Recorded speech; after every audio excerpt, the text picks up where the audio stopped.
जल्दी आने वाले प्रभु यीशु मसीह के नाम में आप सबका एक बार फिर से स्वागत और अभिनंदन और सबको जय यीशु, हालेलुया। ये एक और अवसर हमको मिला कि हम परमेश्वर की उपस्थिति में इस ऑनलाइन के द्वारा हम आप सब से मिल सके, आप लोगों से मुखातिब हो सके।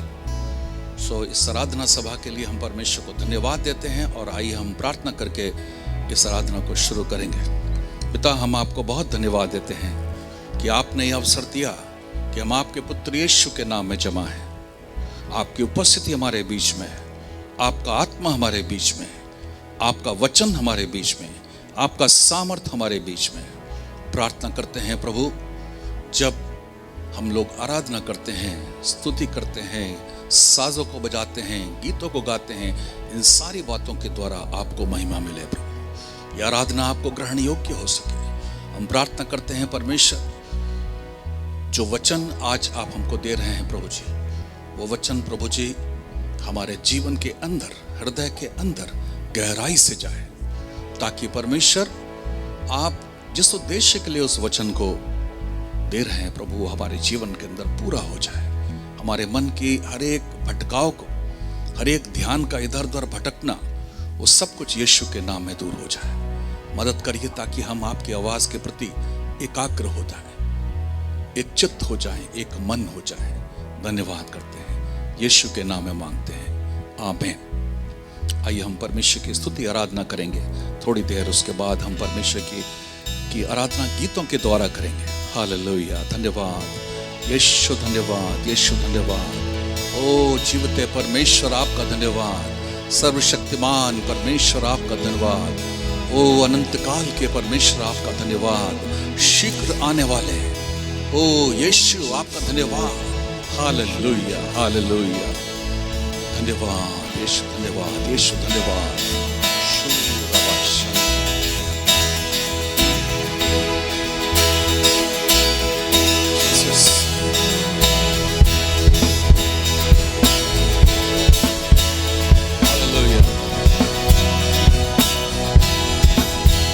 नीले आसमां के पार जाएंगे, मेरा यीशु रहता वहाँ। नीले आसमां के पार जाएंगे, मेरा यीशु रहता वहाँ। हम मिलेंगे बादलों पर, हम मिलेंगे बादलों पर, देखेगा सारा जहां। आमीन। नीले आसमां के पार जाएंगे, मेरा यीशु रहता वहाँ।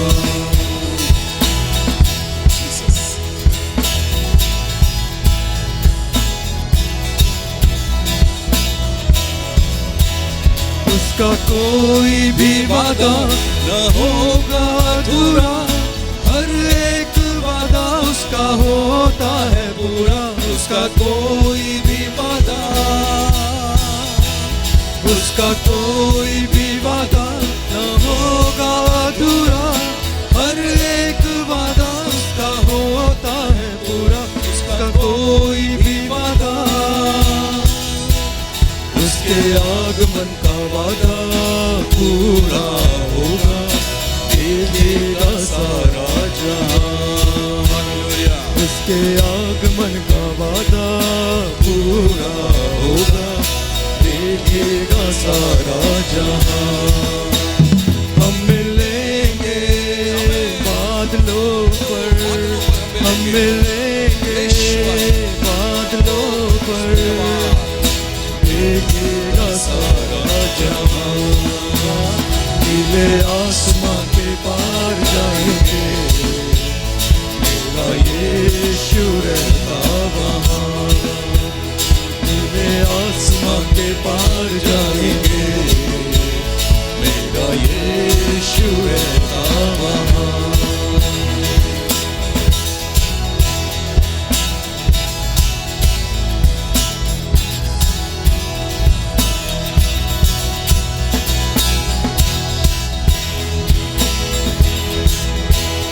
ये विश्वास है मेरा जो पूरा होगा, सपना ये मेरा ना रहेगा अधूरा। ये विश्वास है मेरा,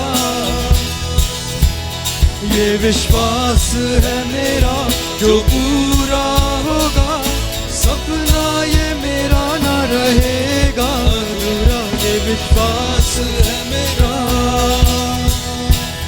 उसके संग हम रहेंगे अपने यीशु के, देखेगा सारा जहां।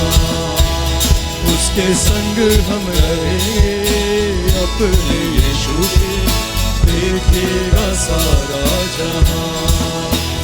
हम मिलेंगे बादलों पर, हम मिलेंगे बादलों पर, आमीन। देखेगा सारा जहां। नीले आसमां के पार जाएंगे, मेरा यीशु रहता वहाँ। नीले आसमां के पार जाएंगे, मेरा यीशु रहता वहाँ। मेरा यीशु रहता वहाँ, मेरा यीशु रहता वहाँ। Hallelujah, hallelujah, hallelujah. हालेलुया। ओ सर्वशक्तिमान मेरे यीशु, आपका धन्यवाद प्रभु। ओ आपके नाम की स्तुति हो प्रभु परमेश्वर। आप राजाओं के राजा हैं प्रभु परमेश्वर, आप सेनाओं के यहोवा हैं मेरे यीशु। आप अल्फा और ओमेगा हैं मेरे यीशु राजा। ओ आप ही आदि और आप ही अंत हैं मेरे यीशु। आप युगानुयुगों के राजा हैं मेरे यीशु, शैतान के बंधनों से छुड़ाने वाले मेरे यीशु। ओ प्रभु परमेश्वर, आप ऐसी जगह हमारे लिए तैयार कर चुके हैं मेरे यीशु, जहाँ कोई दुख नहीं होगा प्रभु, कोई बीमारी नहीं होगी मेरे यीशु। ओ प्रभु वहाँ आनंद ही आनंद होगा मेरे यीशु। ओ प्रभु लाखों करोड़ों सरदूतों के साथ प्रभु परमेश्वर निरंतर प्रभु आपकी स्तुति प्रशंसा करते रहेंगे मेरे यीशु राजा। हम धन्यवाद देते हैं प्रभु इस सुंदर अवसर के लिए प्रभु परमेश्वर। प्रभु इतना सुंदर प्रभु आपने प्रेम किया है हमसे प्रभु, अनंत के प्रेम से प्रभु आपने प्रेम किया है मेरे यीशु राजा। ओ प्रभु आज की सुबह प्रभु परमेश्वर, जब आपके कलीसिया के, जब अपने कलीसिया के लोग प्रभु एक मन एक चित्त होकर प्रभु आराधना कर रहे हैं प्रभु, ओ हम जानते हैं प्रभु आप यहोवा शम्मा है प्रभु, आप हमारे बीच में कार्य कर रहे हैं प्रभु परमेश्वर। आप हृदय को जांच रहे हैं मेरे यीशु राजा। हम आपका धन्यवाद देते हैं मेरे यीशु। ओ प्रभु आप कठोर मनों को बदल रहे हैं प्रभु परमेश्वर, आप मांस का हृदय दे रहे हैं मेरे यीशु। आप हर एक दुर्बलता को दूर कर रहे हैं प्रभु यीशु। हमारे बीच में जो जो बीमार हैं प्रभु आप उनको छू रहे हैं मेरे प्रभु परमेश्वर। ओ मेरे यीशु आपने अपनी आत्मा दी है प्रभु परमेश्वर, जो हमारे बीच में चल फिर रही है मेरे यीशु, हमारे अंदर कार्य कर रही है प्रभु परमेश्वर। हम धन्यवाद देते हैं राजा, क्योंकि आप हमारे शरण स्थान है मेरे यीशु, आप हमारे दृढ़ गढ़ है मेरे यीशु राजा। आप हमारे जीवन की ज्योति हैं प्रभु परमेश्वर। ओ प्रभु आप हमारे जीवन की रोटी है मेरे यीशु। आपकी जितनी स्तुति करे वो कम है मेरे प्रभु परमेश्वर। ओ इस आकाश और सृष्टि को रचने वाले प्रभु के प्रभु परमेश्वर, एल एलोहिम प्रभु परमेश्वर। ओ हर एक चीज़ के ऊपर स्वामी आप है मेरे यीशु, एडोनाई है मेरे यीशु। ओ कोई चीज़ ऐसी नहीं मेरे यीशु जो आपके द्वारा रची ना गई हो मेरे यीशु। ओ पिता ने प्रभु यीशु आपको सारा अधिकार दिया है प्रभु, रोगों के ऊपर प्रभु, पापों के ऊपर पिता, दुष्ट के ऊपर प्रभु, हर एक अंधकार की शक्तियों के ऊपर मेरे प्रभु। आज की दुनिया प्रभु, आने वाले समय में प्रभु स्वर्ग में मेरे यीशु कोई दूसरा नाम नहीं है मेरे यीशु राजा जो आपके नाम से ऊंचा है मेरे यीशु। आपके नाम में मेरे यीशु ऐसी सामर्थ्य मेरे प्रभु पिता परमेश्वर, वो शैतान कांप रहा है प्रभु परमेश्वर। ओ प्रभु आज की सुबह पिता परमेश्वर, ओ प्रभु हर एक शैतान पिता परमेश्वर, दुष्ट की आत्मा प्रभु जो हमारे लोगों के बीच में प्रभु डिवीजन को कॉज कर रही है प्रभु परमेश्वर, प्रभु बुरी बातों को ला रही है प्रभु, बीमारी को ला रही है प्रभु, वो यीशु के नाम से दूर होती जा रही है प्रभु परमेश्वर। हम धन्यवाद देते हैं प्रभु आपके कार्य के लिए प्रभु परमेश्वर। ओ प्रभु हम सब मिल के प्रभु उस स्वर्ग की ओर देखते हैं प्रभु, उस जगह देखते हैं मेरे यीशु जहाँ आप विराजमान है मेरे यीशु। स्वर्ग की बातों पे पिता परमेश्वर अपने ध्यान को लगाते हैं मेरे यीशु, क्योंकि प्रभु वहीं से हम लोग पूरे होते हैं मेरे यीशु, वहीं से अनुग्रह आती है मेरे प्रभु परमेश्वर। ओ प्रभु वो सिंहासन, अनुग्रह का सिंहासन मेरे यीशु, जिसके सामने हम कभी भी आ सकते हैं मेरे यीशु राजा। आपने इतना सुंदर एक्सेस दिया है मेरे यीशु। हम धन्यवाद देते हैं मेरे यीशु पिता, क्योंकि यही विश्वास है हमारा पिता परमेश्वर, जो हम जानते हैं प्रभु वो पूरा होगा मेरे यीशु। ये हमारा सपना है पिता परमेश्वर, जो अधूरा नहीं रहेगा मेरे यीशु राजा। ओ प्रभु, आपके संग हम पिता मेरे यीशु बहुत जल्द होने वाले हैं मेरे यीशु। ओ प्रभु, कितने खुशी का दिन होगा प्रभु परमेश्वर, जब आप अपने कलीसिया को लेने आ रहे मेरे यीशु राजा। हम धन्यवाद देते हैं प्रभु परमेश्वर। हालेलुया यीशु, हालेलुया। ओ प्रभु यीशु, ओ मेरे यीशु, हालेलुया, हालेलुया। ये विश्वास है मेरा यीशु, जो पूरा होगा सपना ये मेरा ना रहेगा अधूरा।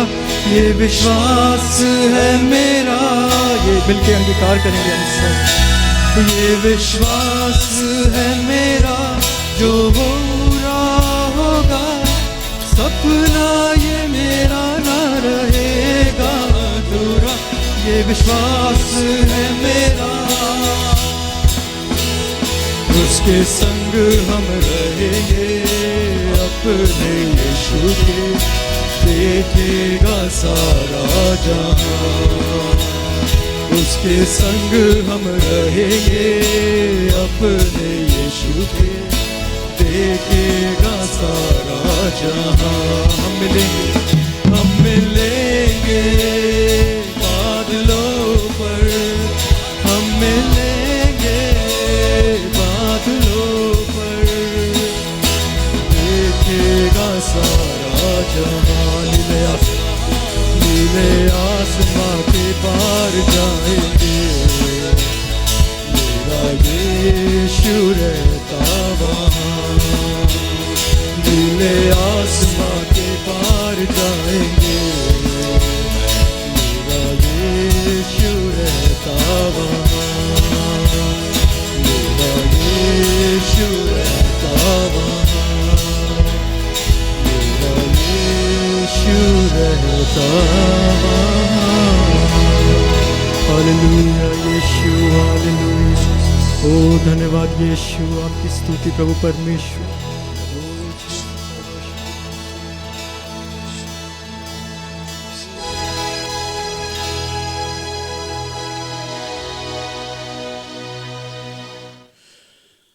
Greetings to you in the name of Jesus once again, this wonderful day of the Lord. प्रभु के इस अद्भुत दिन में एक बार फिर से आप सबको प्रभु यीशु के नाम में अभिनंदन। We welcome you to this service once again, और एक बार फिर से इस आराधना सभा में आप and सबका we स्वागत pray है। that you will be blessed by the word, and you already have participated in the worship. और हम विश्वास करते हैं कि आप परमेश्वर के वचन से आशीषित होंगे और पहले ही आप आराधना में सम्मिलित हो चुके हैं। Yeah, be in an attitude of prayer, and we will worship the Lord, and by listening to His word. और कुछ प्रार्थनाएं अभी करेंगे, लेकिन उसके बाद हम परमेश्वर के वचन को सुनने के द्वारा उसकी आराधना करें। Yeah, we noticed something in the Bible. हाल ही में मैंने परमेश्वर के वचन में इस बात को ध्यान दिया, Disobedience to God is just not disobedience to the word of God. परमेश्वर की आज्ञा को न मानना केवल परमेश्वर के वचन को न मानना ही नहीं है, But the word says लेकिन वचन कहता है that they have rejected God Himself. कि उन्होंने स्वयं परमेश्वर को ही तिरस्कृत कर दिया। This is what Moses was telling.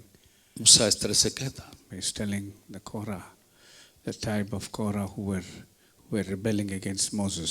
और मूसा के विरुद्ध जो विद्रोह करने वाले लोग ने कहा, He said, "You have rejected God in presuming that you will do what God has not asked you to do." सो उन्होंने कहा कि तुम लोगों ने परमेश्वर को तिरस्कृत कर दिया, ठुकरा दिया, ताकि आप लोग वो काम कर सकें जो परमेश्वर ने नहीं किया, नहीं कहा। जो परमेश्वर ने आपको नहीं दिया उसको करने के लिए आप कोशिश कर रहे हैं, और उससे आप परमेश्वर को तिरस्कार कर रहे हैं. You are rejecting God by wanting to do what God did not ask you to do. जो काम परमेश्वर ने करने के लिए आपको नहीं कहा, नहीं चाहा, उन काम को करने के लिए आप परमेश्वर को तिरस्कृत कर रहे हैं, ठुकरा रहे हैं. So disobedience to the word of God is rejection of God himself. इस तरह से परमेश्वर के वचन को न मानना या ठुकराना स्वयं परमेश्वर को ठुकराने के बराबर है. So if you do something that is not permissible by God, and if you don't do what God wants you to do, you are actually rejecting God himself. अगर आप कोई काम ऐसा करते हैं जो परमेश्वर जिसकी अनुमति नहीं देता, और आप वो काम नहीं करते हैं जो परमेश्वर आपको करने के लिए कहता है, ऐसा करने के द्वारा आप परमेश्वर को ठुकरा रहे हैं. Yeah, this is because it's coming from God, and you are, by rejecting the word of God, you are rejecting God himself. और इस तरह से ये बात परमेश्वर की ओर से है कि परमेश्वर के वचन का तिरस्कार करने के द्वारा आप स्वयं परमेश्वर का तिरस्कार कर रहे हैं. This is a very deep lesson that I learned realized this week. और इस सप्ताह मैंने बहुत ही गहरा एक पाठ, एक सबक मैंने इस सप्ताह सीखा. It was a warning. ये एक चेतावनी के रूप में. So when it comes to the word of God, you have to follow the word of God as the Spirit of God guides us. So जब आप परमेश्वर के वचन पर आते हैं तो परमेश्वर के वचन को ठीक ठीक वैसे ही उसका पालन करना है जैसा पवित्र आत्मा अगुवाई करता है. You must not give your own interpretation to suit and comfort yourself. आप परमेश्वर के वचन का की जो व्याख्या है उसको या उसका अर्थ जो है वो इस तरह से न लीजिए जैसे जो चीज़ आपको उपयुक्त बैठती है, सही बैठती है, उसकी अपनी सुविधा के अनुसार न करिए. Now God is a holy God, a righteous God, and he is true to his word. So do everything according to the word of God. परमेश्वर धर्मी है, परमेश्वर सच्चा है, इसलिए परमेश्वर जो अपने वचन के प्रति सच्चा है, इसलिए जो कुछ भी परमेश्वर का वचन कहता है उसके अनुसार करें. Okay, today we have a special announcement regarding the opening of our starting of our services. अपनी कलीसिया की आराधना सभा शुरू करने के संबंध में एक विशेष सूचना है. Yes, a number of you have been asking, and a number of you have been very interested and eagerly waiting for the starting of the church services. आप में से कई लोग जो हैं इस बात को बार-बार पूछते रहे हैं और बहुत ही उत्सुक हैं कि कब परमेश्वर के भवन में आराधना सभा शुरू होगी. So we have our pastors have decided, we have discussed and decided that the 28th, that is the coming Sunday, we will start worship in the church building. So हम पासवानों ने आपस में बातचीत किया और इस फैसले पे पहुंचे कि आने वाले रविवार को 28 तारीख को हम लोग प्रभु के भवन में आराधना सभा करेंगे. Now we have a request. आपसे एक अनुरोध है. You have to listen very carefully to what we announce each week. हर सप्ताह जो कुछ भी सूचना दी जाती है उन बातों को बहुत ध्यान से सुनिएगा. Because this is not the normal way we will be at meeting here. क्योंकि ये एक सामान्य तरीके से जैसे पहले होता था उस तरह से हम लोग इकट्ठा नहीं होंगे. You have to cooperate with us because we are subject to the rules by the state and by various departments of the state. और आपको उन बातों को ध्यान से इसलिए सुनना और पालन करना है क्योंकि हम लोग इस राज्य सरकार के द्वारा जारी किए गए नियमों और जो अलग अलग विभाग के द्वारा जो नियम जारी किए गए हैं उसके अधीन में हम लोग हैं. So having all the people from the beginning will not be possible. So शुरू से ही सारे लोगों को इकट्ठा होकर के आराधना करना ये संभव नहीं है. So we have thought about it and thought to call area wise. So हम लोगों ने इस पर विचार किया, सोचा तो क्षेत्रवार अलग-अलग क्षेत्र के हिसाब से हम लोगों को बुलाएंगे. Okay. And now in a few moments I'll tell you that the areas. कुछ समय के बाद उस क्षेत्र के बारे में बताएंगे. So you must come only on that Sunday which is designated for your area. So आपको केवल उसी रविवार को आना है जिस रविवार को आपके लिए रखा गया है, चुना गया। Okay, just plan in such a way that you will come only on those Sundays which your area is selected. सो इस तरह से आप ध्यान से सुनिए और उसको योजना ऐसे बनाइए कि आप उसी रविवार को आएं जिस रविवार के लिए आपका क्षेत्र रखा गया है। Yeah? It's not very complicated, it's easy, but you have to remember. बहुत ही कठिन नहीं है, बहुत ही आसान है, सिर्फ आपको उस रविवार का दिन याद रखना है। Okay? The second thing is that दूसरी बात यह है we are not going to have we are going to have only communion service for the first few weeks. कुछ शुरू के कुछ सप्ताह में केवल हम प्रभु भोज की सभा ही करेंगे, Because communion, Holy Communion has not been held for a long time, nearly a year now. और ये प्रभु भोज जो है वो एक लंबे समय से लगभग एक साल हो रहा है, लगभग साल भर हो रहा है प्रभु भोज हम लोगों ने नहीं लिया। We have, so therefore the first few services will only be Holy Communion services. तो इसलिए शुरू की कुछ सभाएं केवल प्रभु भोज की ही सभाएं होंगी। Okay? That means only baptized members eligible for taking Holy Communion, participating in Holy Communion will come in from that area which is selected. सो केवल वही विश्वासी गण जो प्रभु भोज लेने के योग्य हैं वो उन रविवार को आएंगे जिस रविवार के लिए आपका क्षेत्र रखा गया है। Okay? Please remember. मेहरबानी से याद रखें इसको। Do not bring visitors. अपने साथ में दूसरे और लोगों को न लेके आएं। Not now. अभी नहीं। We will tell you when that is possible. हम आपको बताएंगे जब ये संभव होगा तो हम आपको बताएंगे। Now only believers अभी केवल विश्वासी लोग आएंगे who are eligible to take Holy Communion. जो लोग प्रभु भोज लेने के योग्य हैं। Okay? Children will not be allowed. बच्चों के लाने की कभी बिल्कुल अनुमति नहीं है। Do not come with children. बच्चों के साथ मेहरबानी से न आए। Okay, there will be difficulties. कठिनाई तो होगी। So you have managed for 1 year, so a few more weeks will not matter. सो एक साल आपने किसी तरह से आपने निकाल लिया, लेकिन कुछ सप्ताह अगर आप और निकाल लें बहुत कठिन नहीं है। Okay? Everything will be all right in a few weeks. कुछ ही सप्ताह में सब कुछ बिल्कुल सामान्य हो जाएगा। So just be patient.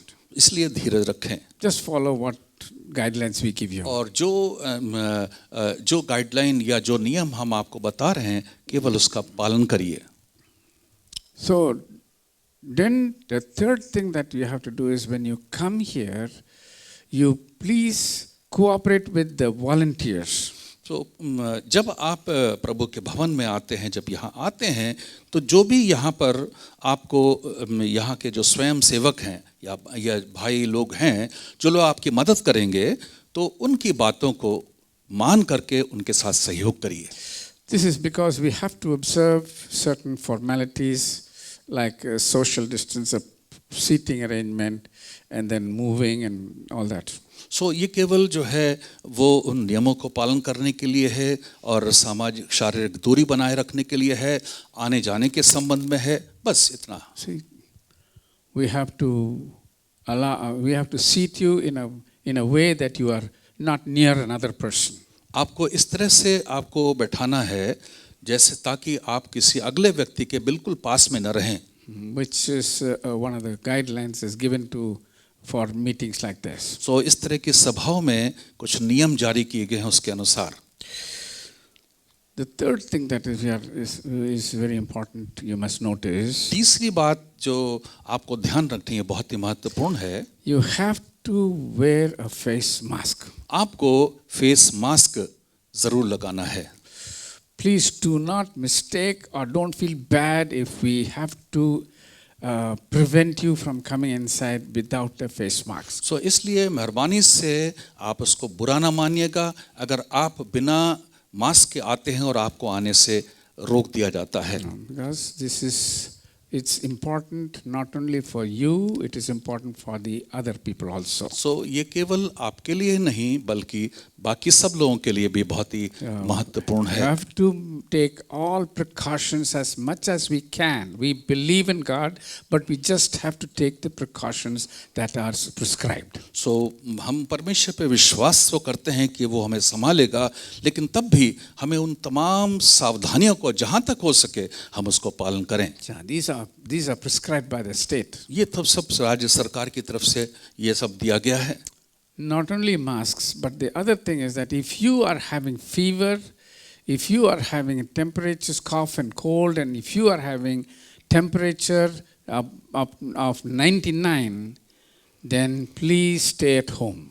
सो एक और इस मास्क के अलावा एक और बहुत महत्वपूर्ण चीज़ है कि अगर यदि आपको सर्दी है, ज़ुकाम है, खांसी है, बुखार है और वो बुखार यदि 99 डिग्री है या उससे ऊपर है तो आप यहाँ ना आएं. 99 degrees itself means you have some fever. 99 degree अगर है तो बुखार है तो ये इसका मतलब है कि आपको बुखार है, ना आइए. These are precautions that we have been asked to maintain. ये सावधानियां हैं जिसको मानने के लिए, पालन करने के लिए कहा गया है. When you come here, your name will be registered.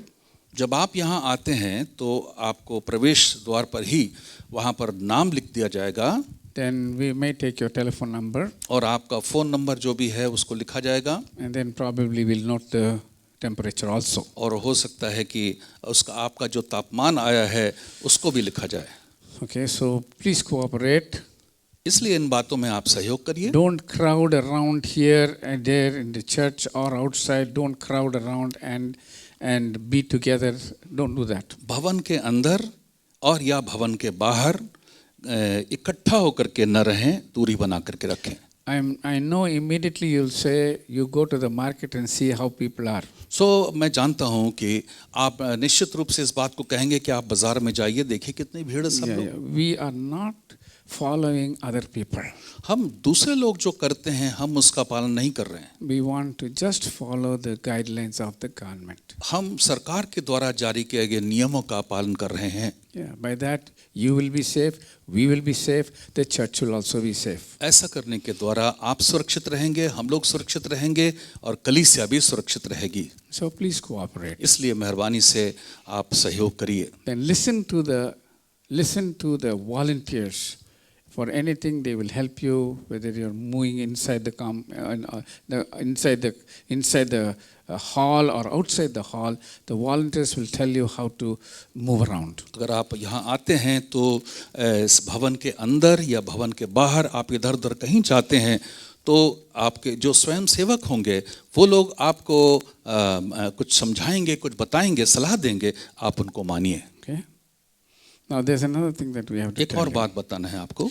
That is, this arrangement is only for a few weeks. ये जो इंतज़ाम किया गया है ये केवल कुछ ही सप्ताह के लिए है. I know it's difficult for you to change your habits, but then we want you to just abide by how we tell you to do things. सो मुझे मालूम है कि अभी अचानक इस अभ्यास को काम में लाना, चेंज करना, बदलना मुश्किल तो होगा, लेकिन तब भी जो कुछ भी हम आपको बताते हैं मेहरबानी से उसके अंदर उसको मानिए. We are praying that by the end of March at least, that all these restrictions will go and we'll be able to meet, everybody will be able to meet together and worship together. सो हम प्रार्थना करते हैं कि मार्च के अंत तक ये सारी जितनी भी रुकावटें हैं सब ठीक हो जाएंगी और इसके बाद हम लोग पूरी तरह से हम लोग आराधना सभा में आ पाएंगे. And the next thing is that we will not be able to have Bible studies now. अभी दूसरी बात यह है कि अभी हम लोग भवन के अंदर बाइबल अध्ययन नहीं कर पाएंगे. Only Sunday service. केवल रविवार सभा ही भवन में होगी. Okay? When we are free to do the Bible studies, we'll start Bible studies. और जब आराधना वो बाइबल अध्ययन शुरू करने के लिए हमें सब कुछ ठीक हो जाएगा तब हम बाइबल अध्ययन करेंगे. You know, already some people are joining our young youth Bible studies on Saturday. और शनिवार को पहले से ही जवानों के लिए एक बाइबल अध्ययन हो रहा है. But because of the Sunday worship that we're going to have here, and the recording of these services, और चूंकि रविवार की सभा है और उसका सभा को रिकॉर्ड भी करना है, so we are going to make a small change in the day of that Bible study by Zoom. सो हम थोड़ा सा परिवर्तन कर रहे हैं. जो बाइबल अध्ययन बुधवार को होता है उसमें दिन का परिवर्तन कर रहे हैं जो जूम के द्वारा हो रहा है. Instead of Saturday, it may be on Friday. I have still to decide that. हो सकता है कि शनिवार की बजाय हो सकता है शुक्रवार को करें. The reason is Saturday we have to come here and then we have to get all these things ready, so we will not be able to have the Zoom meet at that time. चूँकि इस शनिवार के को हम लोग यहाँ पर आकर के कुछ लोगों को आकर के यहाँ पर सारा इंतज़ाम करना है, सब देखभाल करना है, इसकी वजह से जूम सभा जो है यहाँ पर नहीं हो पाएगी. So I will tell you, we will announce, we will tell you about the Zoom Bible study, the date, time, everything. We'll tell you. तो हम आपको बताएंगे जूम के द्वारा किस तरह से बाइबल अध्ययन होगा, कब होगा, कैसे होगा. Now, so please remember that all the members cannot come, so only baptized members who are eligible for participating in Holy Communion will come by area wise. इसलिए याद रखें इस बात को कि सभी सामान्य लोग नहीं आ पाएंगे अभी. केवल बपतिस्मा जिन्होंने लिया है और जो प्रभु भोज लेने के लिए योग्य हैं, केवल वही लोग आएंगे और वो क्षेत्रवार आएंगे, अलग अलग क्षेत्र में के लोग अलग अलग दिन. You will have to wear masks. आपको तो मास्क पहनना ही है. If you have temperature of 99 and above and you have cough and cold or fever, you please stay at home. So अगर आपको बुखार है, 99 है, 99 से ऊपर बुखार है, तो आप मेहरबानी से अपने घर में रहें. अगर आपको खांसी, सर्दी, जुकाम ऐसा कुछ भी है, लक्षण है, तो आप अपने घर में रहें. Little children are not to be brought now. छोटे बच्चों को यानी कि बच्चों को आपको लाना ही नहीं है. Yes. And please listen to the advice or the guidance of the volunteers. So स्वयं सेवक जो आपको सलाह देंगे, जो आपको अगुवाई करेंगे, मेहरबानी से उनकी बात को सुनिए और मानिए. So now the service will start exactly at 9:30 in the morning. आराधना सभा ठीक 9:30 बजे शुरू होगा. We will not have Sunday classes. We will have only service. Sunday school की सभा नहीं होगी, केवल आराधना सभा ही होगी. It will be at 9:30. It will be a short service. Please do not come late. It will be a short service. और ये ठीक 9:30 बजे शुरू होगा और बहुत ही जल्दी ख़त्म हो जाएगा, संक्षेप में होगा, इसलिए मेहरबानी से देर से ना आइए.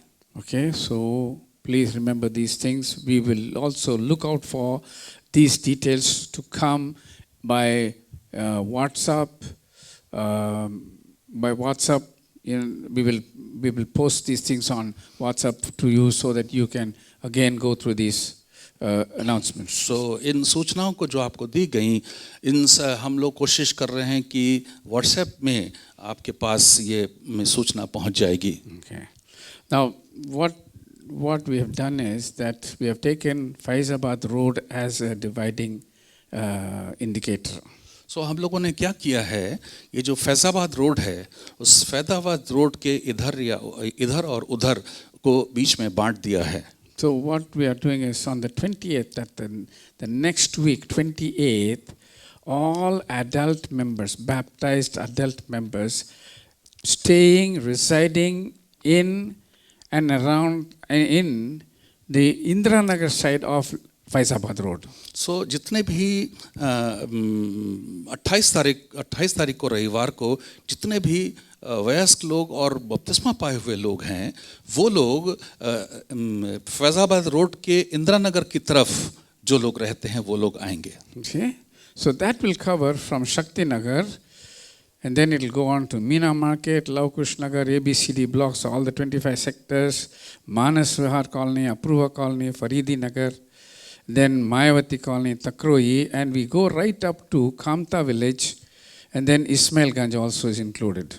And then Omega Flats right at the end of this, on Faizabad Road. सो ये नाम को सुना है लेकिन फिर भी दोहरा देते हैं। Shakti Nagar, Meena market, Lavkush Nagar, A block, B block, C block, D block और 1 से लेकर के 25 सेक्टर तक, Manas colony, Apoorv Vihar colony, Mayawati colony, Takrohi, Kamta तक, और उसके बाद इस्माइलगंज, और उसके बाद जो है फैज़ाबाद रोड के आगे और आगे ओमेगा फ्लैट्स भी है जहाँ पर कुछ विश्वासी लोग रहते हैं। सो शक्ति नगर से लेकर उस साइड इंदिरा नगर साइड में ओमेगा फ्लैट्स तक जो भी है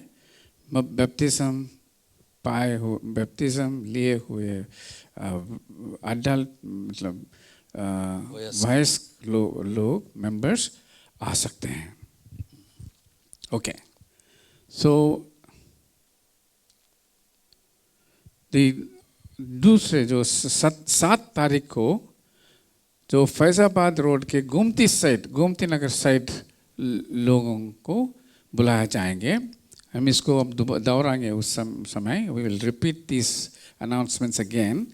So on 7th of March, all those areas are in and around Gomti Nagar side of Faizabad Road.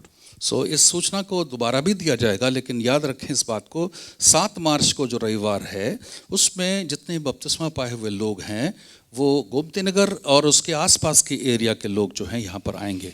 So that will cover all the khans of Gomti Nagar, then Semra, Kharagpur, Jiamao, Lohia Hospital area, HL, छोटे और छोटी और बड़ी। तो इसमें गोमती नगर के जितने भी खंड हैं वो सब उस खंडों में रहने वाले लोग, सेमरा और खरगापुर, जियामऊ, लोहिया अस्पताल के जो कैंपस में जो लोग रहते हैं वो, HL कॉलोनी में और छोटी और बड़ी जोगौली में जो लोग रहते हैं वो आएंगे। That will be on the 7th of March. वो 7 मार्च को होगा। And the 14th of March, और 14 मार्च के लिए with all the rest of the people, बाकी जितने लोग बच जाते हैं वो सब that लोग will आएंगे। cover जानकीपुरम, आदिल नगर, खुरम नगर, महानगर, निराल नगर, दालीगंज, वसीर हसन रोड, पारा। इसमें ये क्षेत्र जानकीपुरम, आदिल नगर और खुर्रम नगर, महानगर, निराला नगर, डालीगंज, वजीर हसन रोड और पारा। I hope we have not missed any area. If there's any area missed, you may just call us and we'll let you know when to come. So जहाँ तक हम लोगों ने कोशिश किया है कि कोई क्षेत्र छूटा नहीं है, लेकिन तब भी अगर किसी को कुछ जानकारी लेनी है तो आप कॉल करके, फ़ोन कॉल करके आप पता कर सकते हैं। There is one place, Sadar also is to be included in this group. इस क्षेत्र में सदर भी शामिल होगा। That is not mentioned. We'll include that later.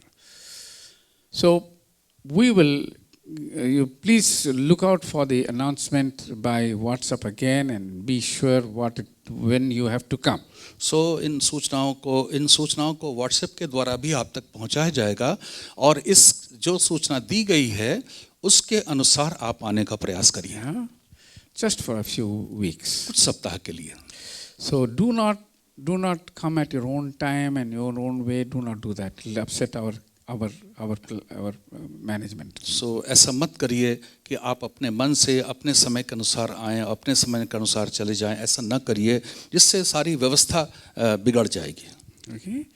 Then for those who are not coming, और जो लोग नहीं आ पा रहे हैं इन दिनों our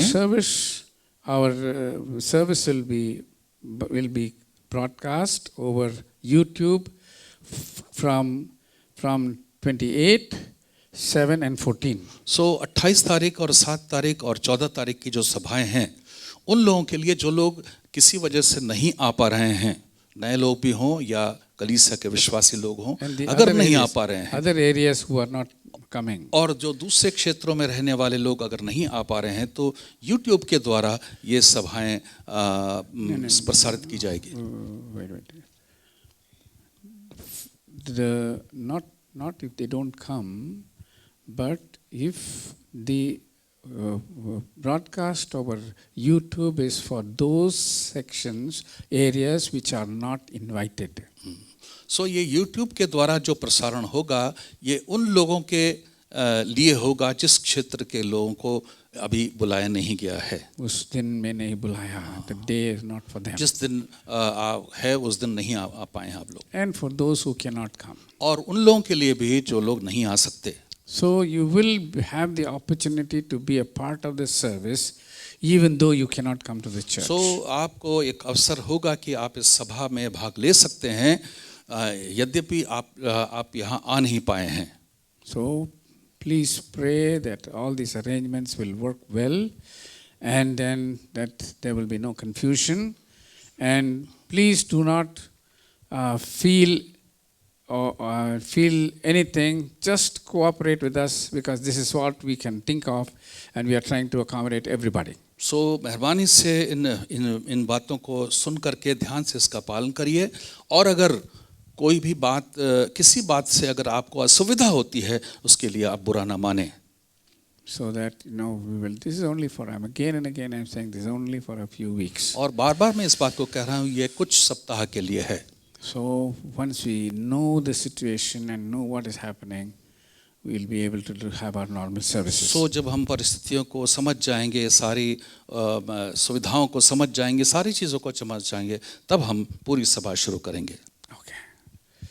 So there's no other announcement except that you have been coming during the weekdays from Monday to Friday. You have been coming and for you meeting me and then giving your tithes and offerings. You can continue to do that. So इस सप्ताह में और तो कोई सूचना नहीं है, लेकिन एक सूचना तो है कि इस सोमवार से लेकर के शुक्रवार तक आप दिन के समय फ़ोन करके या 2 बजे तक आप आ करके अपने दशमांश और भेंट दे सकते हैं और मिल सकते हैं. And let's spend a short time of prayer. एक छोटा सा थोड़ा समय है प्रार्थना के लिए. The reason is there is so much of confusion in the world today. कारण यह है कि इस समय दुनिया में बहुत गड़बड़ी चल रही है. There is unrest in all countries. चारों सभी देशों में एक बहुत ही एक अशांति फैली हुई है. So we need to pray. हमें प्रार्थना करना है. The church can change situations. कलीसिया स्थिति को बदल सकती है. That's the place. We are the people who are the restraining power of God in this world now. और हमें वो लोग हैं जो इस संसार के शक्तियों को, ऐसी शक्तियों को रोक सकते हैं. Let's do our work. और हमें अपना काम करना है. So every individual believer when he prays it has a great effect on the things of the earth. यदि हर एक व्यक्तिगत विश्वासी अगर इस तरह से अपने प्रभाव को समाज में, संसार में छोड़े तो ये हो सकता है. I said every believer's prayer makes a great impact. तो हर एक विश्वासी की प्रार्थना जो है वो प्रार्थना जो है एक बहुत बड़ा प्रभाव छोड़ सकती है. So don't think that your prayer is not effective. Pray with your heart for the good of the world and God hears it. मत सोचिए कि आपकी प्रार्थना का कोई असर नहीं होता. आप प्रार्थना करिए, परमेश्वर उस प्रार्थना के द्वारा एक बड़ा प्रभाव डालेगा. Okay, so let's pray. आइए प्रार्थना करें. Father, we thank you for every opportunity for us to come before your throne of grace. परमेश्वर पिता, हम आपको धन्यवाद देते हैं हर उस अवसर के लिए जो हम आपके अनुग्रह के सिंहासन के सामने आने का हमको मिलता है. Yes, Lord, that's a great privilege that you have given to every child that you have brought by the blood of Jesus. So ये हर एक उस विश्वासी, हर एक उस आपके संतान के लिए जो यीशु के लहू से छुड़ाए गए हैं, उन सब के लिए एक बहुत बड़ा सौभाग्य है. Lord, and you are so eager to hear from your children. प्रभु, आप अपने बच्चों की आवाज को सुनने के लिए कितना उत्सुक हैं. God, you planned everything good for this world, okay? इस दुनिया के लिए जो भी अच्छी योजना है वो सब आप ही बनाते हैं. Lord, but then Lord, things have not been like that.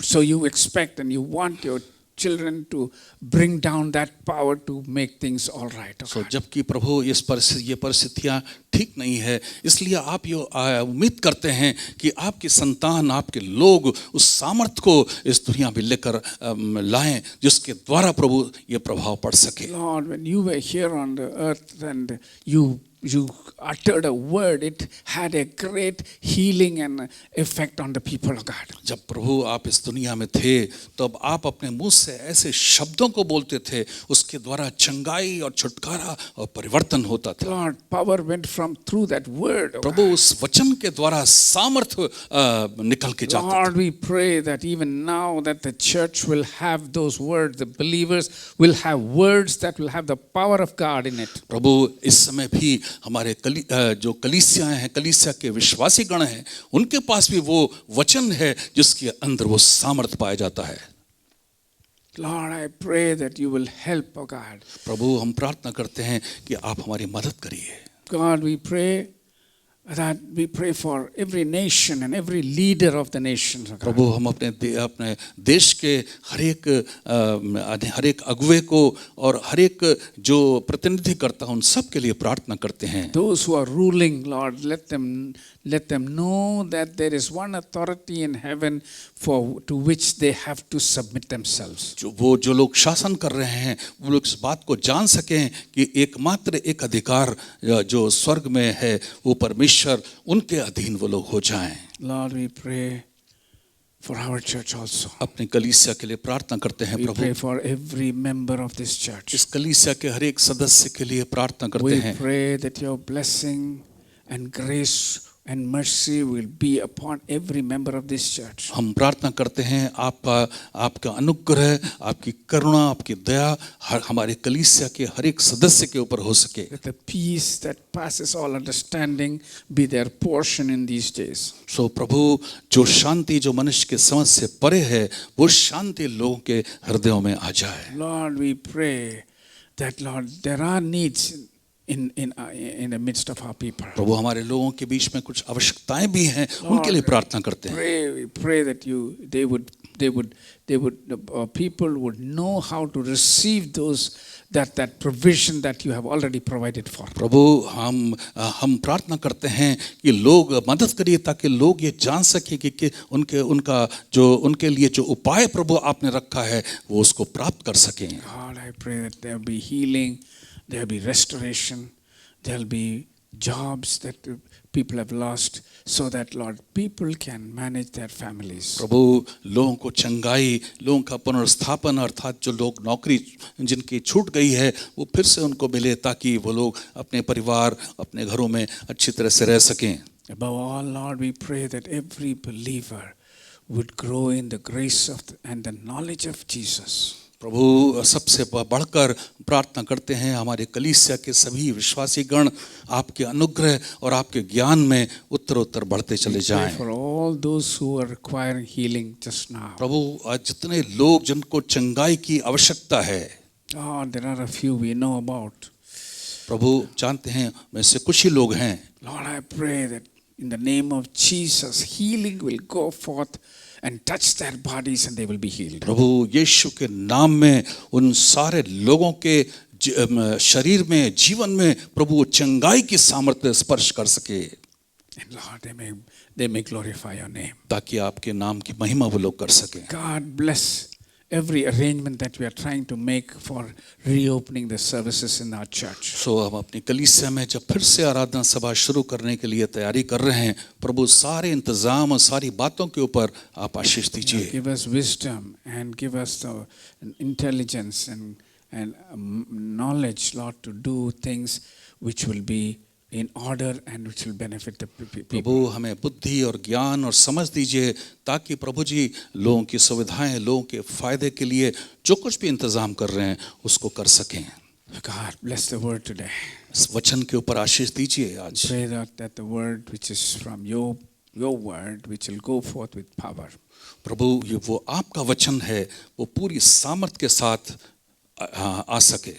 And Lord, people will be blessed who hear ताकि it. लोगों को आशीष मिल सके। And Lord, I pray that everybody will spend time in meditation and prayer quietly with you all through the week. प्रार्थना करते हैं प्रभु इस कलीसिया के सभी लोग व्यक्तिगत रूप से परमेश्वर के वचन को मनन करने में, प्रार्थना करने में पूरे सप्ताह लगे रहें, And Lord, that they may be blessed by your very presence in their lives. ताकि अब उनके अपने व्यक्तिगत जीवन में वो लोग आशीष पा सकें। In Jesus' name. यीशु के नाम में Amen. आमीन।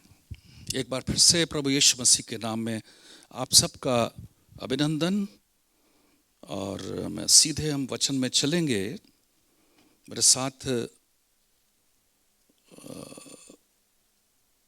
आमोस की पुस्तक निकालें।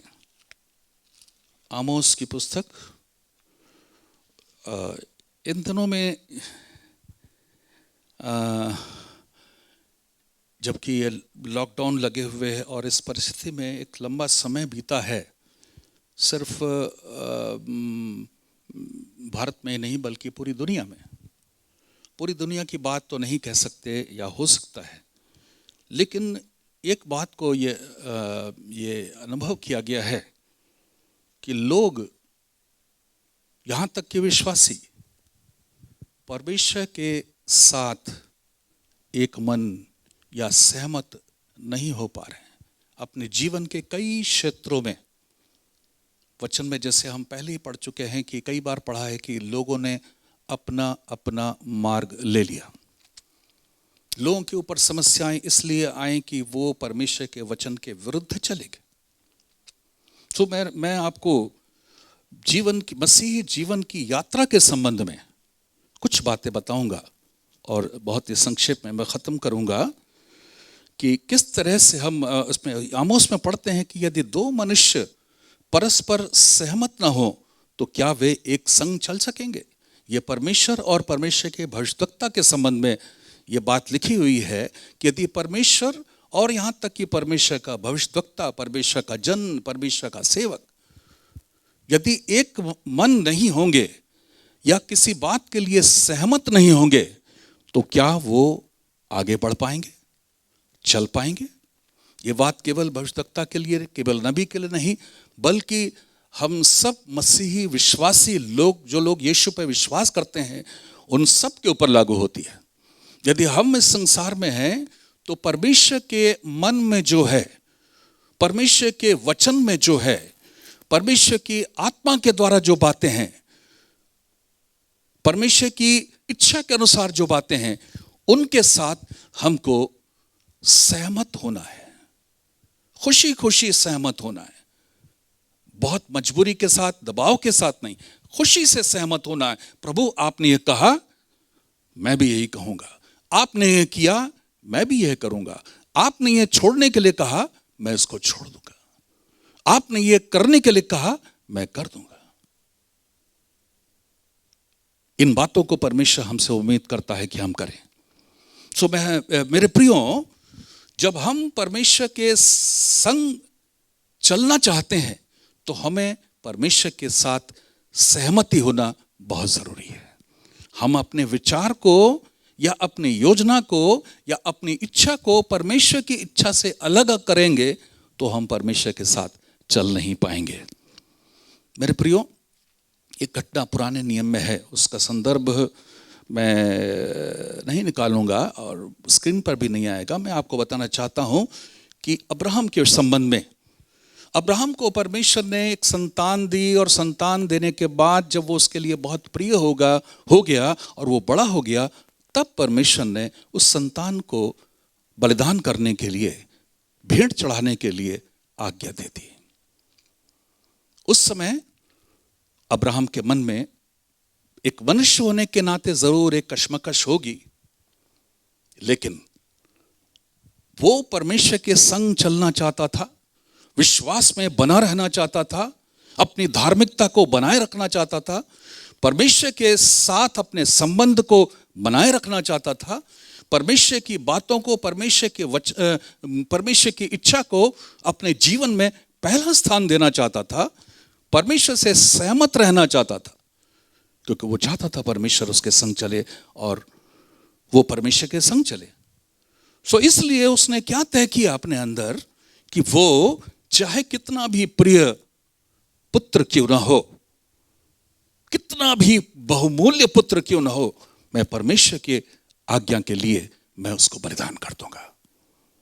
इस तरह से उसने ये प्रमाणित किया कि वो परमेश्वर के साथ सहमत है। इसलिए परमेश्वर उसके संग रहा, इसलिए वो परमेश्वर के संग संग रह सका। मेरे प्रियो, परमेश्वर अपनी प्रतिज्ञा का कई बार इस प्रतिज्ञा को करता है कि वो परमेश्वर हमारे संग रहता है। कई बार प्रतिज्ञा की, कितनी बार परमेश्वर के वचन के दिन पढ़ते हैं कि वो हमें हमारे संग चलेगा, हमारे संग रहेगा, हमारे साथ रहेगा। सारी बातें वो कहता है परमेश्वर। लेकिन क्या हम, जब परमेश्वर इस बात को कहता है, क्या हम इस बात को कह सकते हैं कि मैं भी परमेश्वर के संग रहूंगा, मैं भी परमेश्वर के संग रहूंगी? क्या मैं परमेश्वर से के साथ जो वो कहता है, जो बोलता है, जो सोचता है, जो हमको हमारे लिए योजना बनाता है, उसके लिए हम दीनता के साथ सहमत होते हैं? मेरे प्रियो, अब्राहम हमारे लिए एक बहुत बड़ा उदाहरण है। उसने त्याग और बलिदान की यात्रा को पूरा किया। जब वो अपने पुत्र को लेकर के जा रहा था, वो यात्रा उसके लिए एक कश्मकश की यात्रा नहीं रही, एक दुख भरी यात्रा नहीं रही, बल्कि वो परमेश्वर के वचन और उसकी इच्छा के अनुसार उसको पूरा करने के लिए एक ऐसी यात्रा कर रहा था जिसको परमेश्वर ने पसंद किया और परमेश्वर की इच्छा को उसने पूरा किया। इसलिए मेरे प्रियो, जब भी हम अपने जीवन के अंदर किसी फैसले को करते हैं और वो फैसला परमेश्वर के वचन के अनुसार होता है, हमें बहुत ही प्रसन्नता के साथ, बहुत ही समर्पण के साथ, बहुत ही आज़ादी के साथ हमें उस मार्ग को पूरा करना है, उस यात्रा को पूरा करना है। तब हम अपने मंजिल तक पहुंच पाएंगे। दूसरी बात, इसी अब्राहम के लिए परमेश्वर ने एक बात कही। उत्पत्ति उसके 17वें अध्याय और उसके पहले पद में, उत्पत्ति उसके 17वें अध्याय और उसके पहले पद में एक बात लिखी हुई है कि जब अब्राहम 99 वर्ष का हो गया, 86 वर्ष तक तो परमेश्वर से बात करता रहा, लेकिन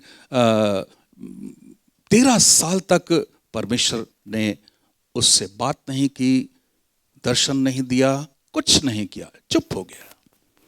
लेकिन जब 99 वर्ष का हो गया, तब परमेश्वर ने एक योजना बना करके, परमेश्वर ने दर्शन दे करके कहा, मैं सर्वशक्तिमान ईश्वर हूं, मैं सर्वशक्तिमान ईश्वर हूं, मेरी उपस्थिति में चल और सिद्ध होता जा। हालेलुया। मेरे प्रियो, यहां पर भी एक यात्रा का एक गति का वर्णन है कि अगर हमको चलना है जैसे परमेश्वर ने अब्राहम से कहा, अगर हमको अपने विश्वास के जीवन में, अपने आत्मिक जीवन में, अपने प्रतिदिन के जीवन में भी यदि चलना है, तो परमेश्वर की उपस्थिति में रहना है, परमेश्वर की उपस्थिति में चलना है। और हमको क्या कहा परमेश्वर ने? सिद्ध होता जा। हम सिद्ध तो नहीं हैं, लेकिन सिद्धता की ओर, उस पवित्रता की ओर और शुद्धता की ओर, परमेश्वर के पुत्र यीशु के स्वरूप और समानता में बनने के लिए, जैसे इफिसियों की पुस्तक में हम इस बात को पढ़ते हैं, कुलिसियों में भी पढ़ते हैं कि परमेश्वर चाहता है कि हम उसके पुत्र यीशु मसीह के स्वरूप और समानता, उसके डीलडौल, उसकी लंबाई, उसकी चौड़ाई, उसकी गहराई, उसकी ऊंचाई, सब बातों में बढ़ते जाएं। और जब हम वैसे बढ़ते जाएंगे तो हम सिद्ध होते जाएंगे। उसके लिए हमको परमेश्वर के वचन की, परमेश्वर की संगति की, परमेश्वर की उपस्थिति में चलने की, परमेश्वर की इच्छा को पूरा करने के लिए उन बातों को ध्यान रखना होगा। मेरे प्रियो, एक और पद में बताना चाहता हूं, भजन संहिता 23 और उसका 4था पद। मेरे प्रियो, एक और यात्रा का वर्णन है। दाऊद का जीवन हमें एक उत्साह और एक हिम्मत और एक जोश हमको देता है। लिखा है कि चाहे मैं घोर अंधकार से भरी हुई तराई में होकर चलूं, किसी अनुवाद में लिखा है कि मैं मौत की तराइयों, घोर अंधकार का मतलब मृत्यु की घाटी से होकर गुजरूं। इसका मतलब हमारे जीवन की यात्रा में कई बार ऐसे अवसर आएंगे, ऐसे पल आएंगे, ऐसी परिस्थितियां आएंगी, हमको लगेगा कि ये मौत की घाटी है, अंधकार से भरी हुई है, मुश्किलों से भरी हुई है, कठिनाई से भरी हुई है, कष्टों से भरी हुई है, निराशा से भरी हुई है। लोग हमको ठुकरा देंगे, लोग हमको छोड़ देंगे, मनुष्य हमको छोड़ देंगे, परिवार के लोग हो सकता है छोड़ दें। हम कई बार ऐसी परिस्थितियों से गुजरेंगे, लेकिन दाऊद इस बात को कितने विश्वास के साथ कहता है। उस यात्रा के समय, उस चलने के समय, चूंकि परमेश्वर की लाठी और परमेश्वर का सोटा उसने छोड़ा नहीं था, परमेश्वर की लाठी ने उसको छोड़ा नहीं, परमेश्वर के सोटे ने छोड़ा नहीं, परमेश्वर के वचन ने छोड़ा नहीं। और उस वचन को, उस लाठी को, जो उसके जीवन के सुरक्षा के लिए, उसकी जीवन के संभालने के लिए आती थी, उसको दाऊद ने बहुत ही नम्रता के साथ ग्रहण किया। इसलिए वो कहता है, बहुत ही शान से इस बात को कहता है, बहुत ही हिम्मत के साथ कहता है कि मैं हानि से नहीं डरूंगा, चाहे मौत हमारे चारों तरफ आ जाए, लेकिन मैं हानि से नहीं डर। इसका मतलब यह है कि हमारे जीवन में हानि हो सकती है, नुकसान हो सकता है, लेकिन हम डरेंगे नहीं। कई बार हम विश्वासियों के जीवन में कुछ ऐसी घटनाएं घट जाती हैं जिसकी वजह से हमारा कभी कभी नुकसान भी हो जाता है, लेकिन उस नुकसान की वजह से हमारे अंदर डर आने की आवश्यकता नहीं है। क्यों? भले ही वो नुकसान हो जाए, भले ही वो अंजीर के वृक्ष, अंजीर से पेड़ जो फल हैं वो नीचे गिर जाएं, चाहे हमारे खलिहान में फसल न रहे, चाहे पेड़ों पे फल कच्चे ही गिर जाएं, कुछ भी हो जाए, लेकिन उस हानि से हबक्कुक नहीं डरा। इसलिए कहा हबक्कुक ने कि मैं आनंद और मगन के साथ मैं परमेश्वर की स्तुति करूंगा। आमीन, हालेलुया। हानि से हमें डरना नहीं है, कोई भी नुकसान होता है डरना नहीं है, क्योंकि हमारे नुकसान को पूरा करने के लिए, हमारी कमी घटी को पूरा करने के लिए परमेश्वर का वचन, परमेश्वर का सोटा, परमेश्वर की उपस्थिति हमारे संग है। आमीन, हालेलुया, हालेलुया। इसलिए मेरे प्रियो, अपने जीवन में कभी भी किसी बात को लेकर के अपने जीवन में निराश ना हो, कभी भी डरे नहीं, कभी भी हिम्मत ना हारें, क्योंकि परमेश्वर की लाठी, परमेश्वर का वचन, परमेश्वर का सोटा हमको संभालने के लिए, हमारी जरूरतों को पूरा करने के लिए, हमको हिम्मत देने के लिए, हमको साहस देने के लिए, हमारी हानि को पूरा करने के लिए, हमारे नुकसान को भरने के लिए परमेश्वर तैयार है। आमीन, हालेलुया, हालेलुया। एक और पद में पढ़ करके मैं खत्म करता हूं। पहला यूहन्ना उसका पहला अध्याय, उसके 5वें पद से लेकर के 7वें पद तक। पहला यूहन्ना और उसके 15वें अध्याय, पहला अध्याय 5 से 7 तक। जो समाचार हमने उससे सुना और तुम्हें सुनाते हैं, वो ये है कि परमेश्वर ज्योति है, उसमें कुछ भी अंधकार नहीं। यदि हम कहें कि उसके साथ हमारी सहभागिता और अंधकार में चले तो हम झूठे हैं और सत्य पे नहीं चलते। यदि वो जैसा है वो ज्योति में है, पर यदि जैसा वो ज्योति में है वैसे ही हम भी ज्योति में चलें तो एक दूसरे से सहभागिता रखते हैं, और उसके पुत्र यीशु का लहू हमें सब पापों से शुद्ध करता है। मैं शुरू के कुछ बातों को लेना चाहता हूं कि परमेश्वर जो है वो ज्योति है, वो रोशनी है।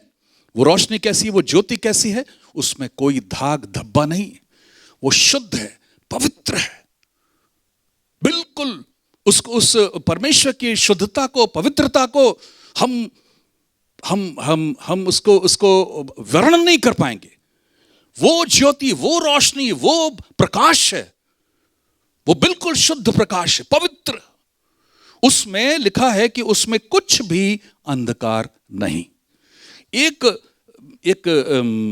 माइक्रो, क्या बोलते हैं उसको, एक छोटा सा कण भी उसमें अंधकार नहीं है। केवल ये रोशनी और अंधकार जो हम देखते हैं, केवल इसकी बात नहीं है। परमेश्वर का प्रकाश इतना पवित्र है, इतना शुद्ध है कि उसमें जरा सा भी अंधकार या दाग या झुर्री या कलंक, कोई भी दोष, कुछ भी नहीं। उस रोशनी में उस प्रकाश में परमेश्वर चलने के लिए कहता हमसे कि यदि जैसा वो ज्योति में है वैसे हम भी किस में चलें? उसी ज्योति में चलें, उसी पवित्रता में चलें, उसी शुद्धता में चलें, उसके अंदर रहें। तो परमेश्वर हमारे जीवन के अंदर वो अपनी इच्छा योजना पूरा करता है जो हमारे लिए रखा है। और यदि हम कहते हैं, ध्यान से सुनिएगा, यदि हम कहते हैं कि हम तो विश्वासी हैं, हम तो परमेश्वर के साथ हमारी संगति है, हम तो बहुत बाइबल पढ़ते हैं, हम बहुत प्रार्थना करते हैं, सब कुछ करते हैं, सेवकाई में करते हैं, लेकिन साथ साथ यदि हम अंधकार में चलें, अंधकार में चलने का मतलब पाप में चलें, अधर्म में चलें, परमेश्वर के वचन के से अलग चलें। जैसे अभी हम लोगों ने अभी सूचनाओं के दौरान हम लोगों ने सुना, यदि कोई भी परमेश्वर के वचन को ठुकरा देता है वो स्वयं परमेश्वर को ठुकरा देता है, क्योंकि परमेश्वर यीशु स्वयं वचन है, वचन ही परमेश्वर है। अगर हम परमेश्वर के वचन को ठुकरा देंगे तो हम परमेश्वर को ठुकरा देंगे। तो वो ठुकराना क्या है? अगर हम परमेश्वर के वचन का तिरस्कार करते हैं तो याद रखें हमारे जीवन में अंधकार होगा, हमारे जीवन में अंधकार होगा। एक ऐसा अंधकार हमको घेर लेगा जो हमको अनंत काल की मृत्यु में ले जाएगा। और यदि हम उस अंधकार में चलते हैं तो हम झूठे हैं, सत्य पर नहीं चलते। लेकिन परमेश्वर चाहता है कि हम सत्य पर चलें, परमेश्वर चाहता है कि हम रोशनी में चलें। इसलिए यूहन्ना उसके 12वें अध्याय उसके 8वें पद में ऐसा लिखा हुआ है, यूहन्ना उसके 8वें अध्याय उसके 12वें पद में इस तरह से लिखा हुआ है कि यीशु ने लोगों से कहा, जगत की ज्योति मैं हूं। इस संसार में लोगों के लिए, लोगों को रोशनी की, ज्योति की आवश्यकता है। केवल वही रोशनी नहीं, वही ज्योति नहीं जिसमें ठोकर न लगे, वही रोशनी नहीं जिसमें सब कुछ दिखाई दे, बल्कि वो पवित्रता की मार्ग की आवश्यकता है। वो जगत की ज्योति मैं हूं। जगत में और कहीं जाए तो अंधकार आपको मिलेगा, और कहीं किसी कुछ भी कर लीजिए आपको ठोकर मिलेगी, अंधकार मिलेगा, पाप मिलेगा, अधर्म मिलेगा। सिर्फ बाहरी रूप से तो बहुत अच्छा होगा लेकिन अंदर अंधकार होगा। लेकिन यीशु ने वादा किया है, जो मेरे पीछे हो लेगा, अर्थात जो यीशु को ग्रहण कर लेगा, जो यीशु को अपने अंदर प्राप्त कर लेगा, जो यीशु के साथ वचन के अनुसार उसके पीछे चलने का मतलब यह है कि हम जैसा यीशु कहता है ठीक वैसा ही चलें। परमेश्वर का वचन जैसा कहता है ठीक वैसा ही करें, वैसा ही चलें, वैसा ही बोलें, वैसा ही सोचें, वैसा ही सब कुछ अपने जीवन में फैसले करें, तो वो अंधकार में ना चलेगा। आमीन। हमको परमेश्वर अंधकार से बचाने के लिए, अपने पीछे चलने के लिए, अपने संग चलने के लिए, अपनी उपस्थिति में चलने के लिए हमको आह्वान करता है। उस यात्रा को परमेश्वर सफल बनाना चाहता है, यीशु सफल बनाना चाहता है कि अगर हम चलते हैं इस दुनिया में, अपने जीवन को बिताते ही, चलने का मतलब केवल पैरों से चलना नहीं, बल्कि यदि हम अपने जीवन को व्यतीत करते हैं तो यीशु के संग चलें, तो हमारे जीवन में अंधकार नहीं होगा। और वो जीवन की ज्योति, वो सिद्ध ज्योति, वो अनंत काल की ज्योति जो यीशु के आगमन के बाद जब कलीसिया उठा ली जाएगी, तो जब जिस ज्योति को हम प्राप्त करेंगे, वो ज्योति कभी खत्म न होने वाली, वो रोशनी कभी खत्म न होने वाली, वो रोशनी जिसमें कोई दाग और धब्बा नहीं है, उस ज्योति को हम पाएंगे। आमीन। Hallelujah, hallelujah, hallelujah. मेरे प्रियो, परमेश्वर हमसे वादा करता है कि वो हमारे संग, कि क्या हम अपने मन के अंदर, जैसे एक बच्चा सोचता है कि उसके माता पिता, अगर एक बच्चे को देख लीजिए कितने इत्मीनान से, कितने मतलब बहुत ही विश्वास के साथ कैसे चलता है। एक बार ये कहानी मैं कई बार बता चुका हूं, लेकिन फिर भी एक बार मैं दोहराना चाहता हूं। परमेश्वर हमारे संग रहता है, हम उसके संग रहते हैं। वो इस तरह से है कि एक बच्ची स्कूल से लौट रही थी, मुझे मुश्किल से 3 से 4 क्लास की बच्ची होगी, और वो जब आंधी तूफान आने लगा, पानी बरसने लगा और शाम हो गई, वो कोचिंग से लौट रही थी, शाम हो गई, माँ उसकी घबरा गई कि मेरी बेटी अभी तक नहीं आई। थोड़ी देर के बाद देखा कि वो बेटी आ रही है। और कैसे आ रही है? अपने हाथ में पानी की बोतल लेकर के खेलती कूदती ऐसे आ रही। जब वो पास में आ गई तो उसकी माँ ने पूछा, बेटा इतनी भयानक आंधी तूफान चल रहा है और सब कुछ हो रहा है, तुम्हें डर नहीं लगा? उसने कहा, नहीं, आपने तो कहा था कि परमेश्वर आपके तुम्हारे साथ है, आप ही तो प्रार्थना करती हैं, हम भी तो प्रार्थना करते हैं, परमेश्वर मेरे संग है। कहले, कैसे पता चला तुम्हारे संग है? अभी देखो, इतनी देर में एक रोशनी चमकी। तो कहा, देखिए परमेश्वर जो है, पिता जो है, हमारी फोटो खींच रहा है। वो क्या चमका था? वो जब बिजली चमकती है, रोशनी आई, उसको उसने कहा, देखिए उस बच्चे के अंदर कितना भोलापन, कितना भोला विश्वास कि परमेश्वर मेरी तस्वीर खींच रहा है, मुझको देख रहा है, मेरे संग चल रहा है, मुझको संभालता है। ये कब होगा? जब हम परमेश्वर के संग रहें, जब हम परमेश्वर के साथ रहें, जब हम परमेश्वर के संग चलें, जब हम परमेश्वर के लिए अपने जीवन को बिताएं, तब परमेश्वर हमारे संग रहता है, हमारे साथ रहता है, हमको संभालता है, हमको सुरक्षा देता है।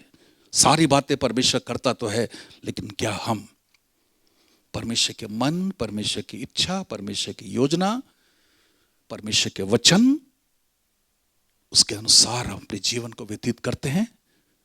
अगर नहीं तो आज फैसला करिए मेरे प्रियो, आज फैसला करिए इस बात को परमेश्वर की उपस्थिति में कि मैं आज के बाद से जैसा परमेश्वर का वचन कहता है वैसा करूंगा, करूंगी।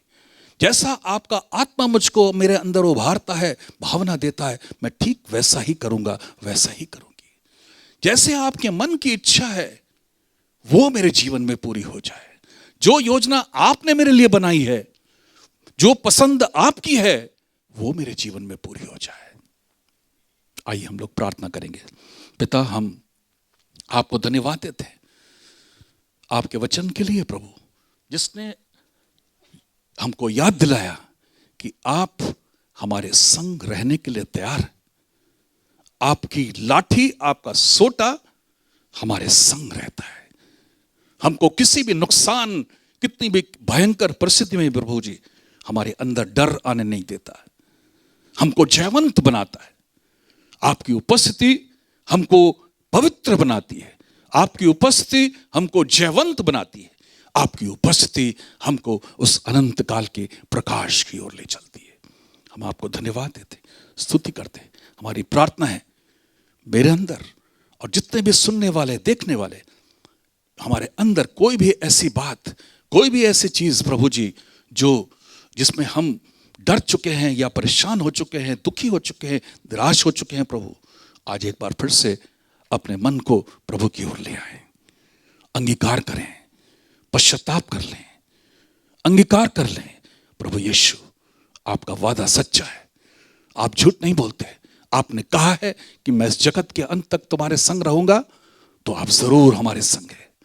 लेकिन कई बार प्रभु जी हम आपके वचन के, आपकी इच्छा से इधर उधर भटक गए, लेकिन तब भी परमेश्वर आपने हमें छोड़ा नहीं, आपने हमको संभाल लिया। मदद करिए प्रभु, पवित्र आत्मा आप मदद करिए, ताकि हम आपके वचन के अनुसार चलें, आपकी इच्छा के अनुसार चलें, आपकी योजना के अनुसार चलें, आपके मन के अनुसार चलें, ताकि जीवन की इस यात्रा में, विश्वास की इस यात्रा में हम उस अभीष्ट को प्राप्त कर सकें और आपकी महिमा कर सकें।